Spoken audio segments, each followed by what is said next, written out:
Jérémy a 14 ans, l'esprit vif, le jeune homme est animé d'un optimisme et d'une soif de vivre partagée avec ses parents.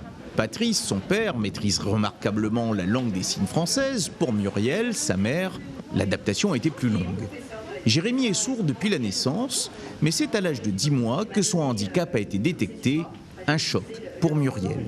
La première chose, c'est que j'ai éclaté en sanglots, mais après on regarde sur Internet quelle solution peut être appropriée à cette nouvelle communication.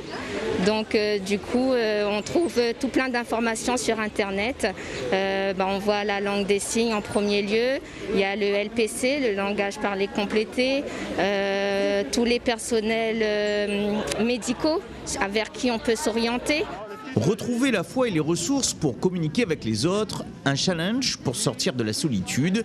Jean-Luc a transformé son handicap pour en faire un don, en devenant conteur en langue des signes, en créant ses propres histoires.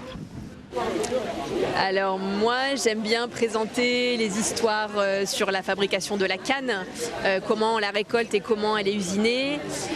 Sur une journée de plongée aussi, j'ai un spectacle sur ce thème-là, sur le volcan, les couleurs, voilà, il y a plein de choses différentes.